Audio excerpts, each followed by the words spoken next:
You may now be seated.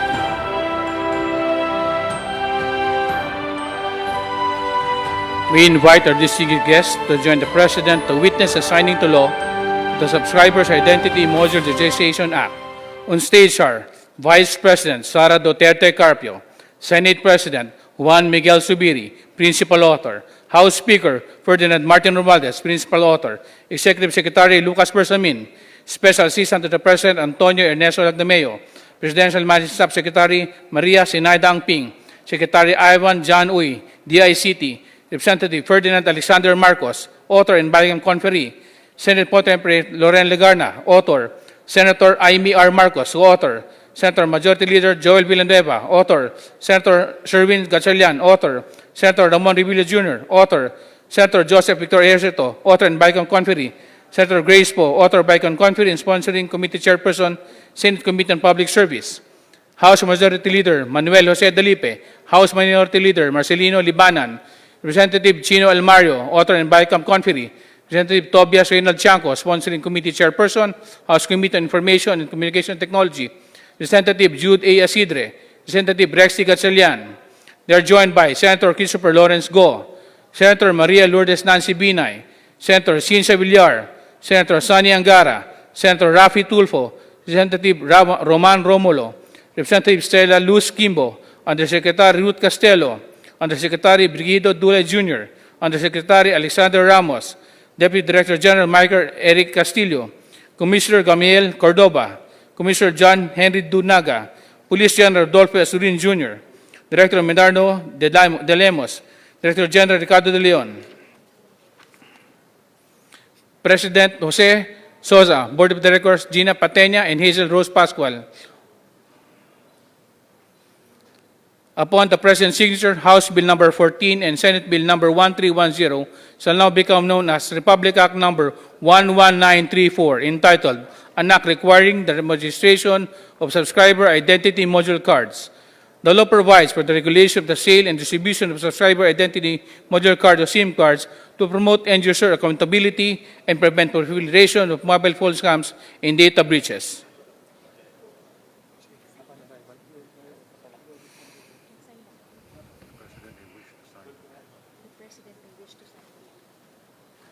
The President may wish to sign the document.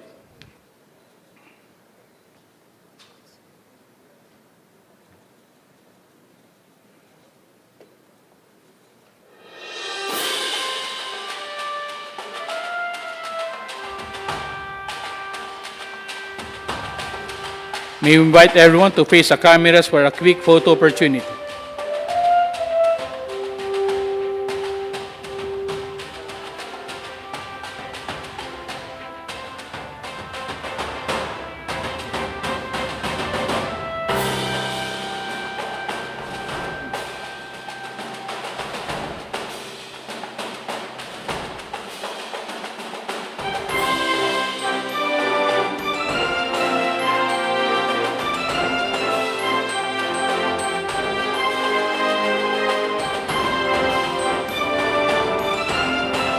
Thank you very much, Mr. President.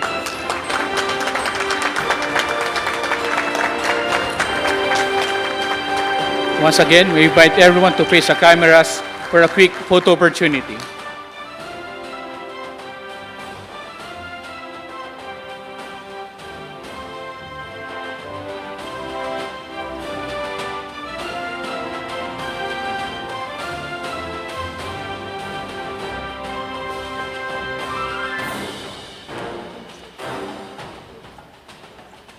Thank you, Mr. President, and thank you, distinguished guests.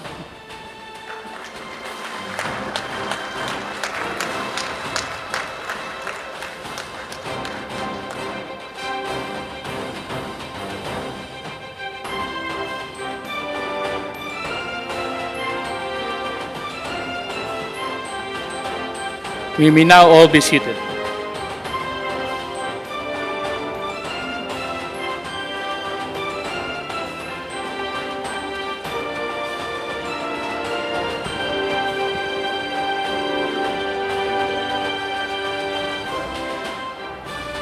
At this juncture, may invite Executive Secretary Lucas Bersamin to introduce our keynote speaker.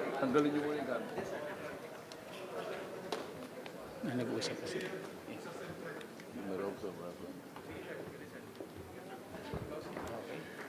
Ladies and gentlemen, the President of the Republic of the Philippines, His Excellency Ferdinand Romualdez Marcos, Jr.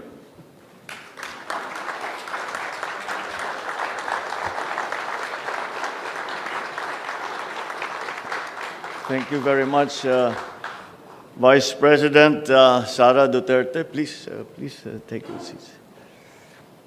Senate President Juan Miguel Zubiri and the other honorable members of the Senate, House Speaker Martin Romualdez, and members of the House of Representatives here present, Executive Secretary Lucas Bersamin, and the members of the Cabinet, other distinguished guests, ladies and gentlemen, good afternoon. I am pleased to join you here as we sign into law the SIM Card Registration Act. With the signing of this act, we will finally achieve what has long been overdue, an effective means of regulating the issuance of SIM cards to curb the spread of spam text messages and scams. We will soon be able to provide law enforcement agencies the tools needed to resolve crimes perpetrated with the use of these SIM cards, as well as providing a strong deterrence against the commission of wrongdoing. Under the SIM Card Registration Act, every public telecommunication entity or direct seller shall be required to demand end users of SIM cards to present a valid identification document to validate their identities. These telecommunications entities shall also be required to maintain a SIM card register of their subscribers, containing information required under this law. It also mandates that they submit a verified list of their authorized dealers and agents nationwide to the National Telecommunications Commission, with updates every quarter of the year.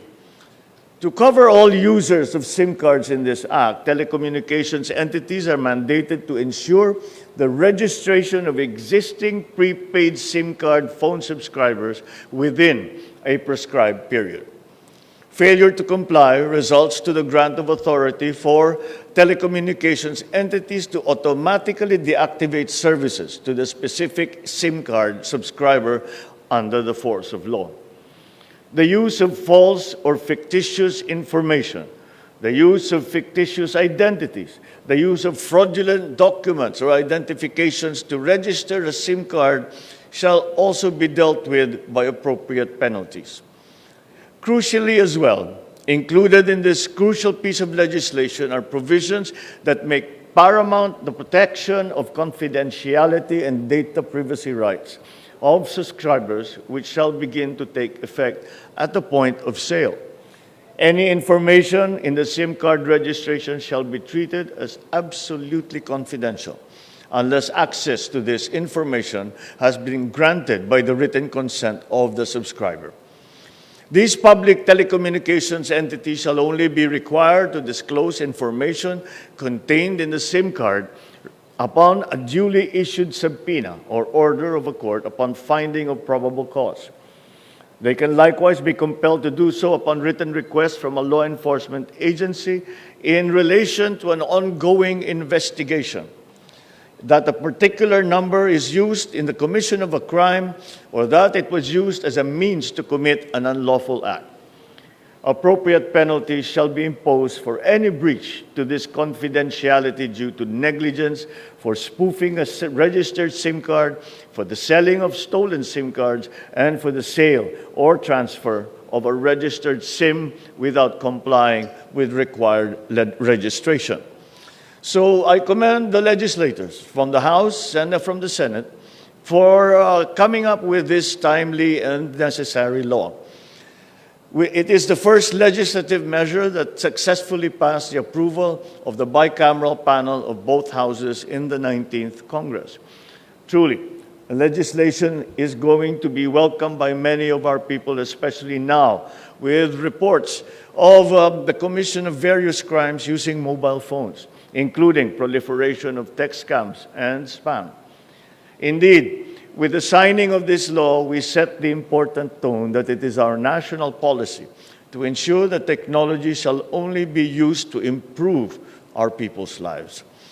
Moving forward, it is my hope that we will be able to enact even more measures to help bring forth the security, progress, and prosperity that we aspire for our Filipino brothers and sisters and for the entire nation. Thank you at mabuhay tayong lahat. Magandang hapon po sa inyong lahat. Thank you, Mr. President. A round of applause, please.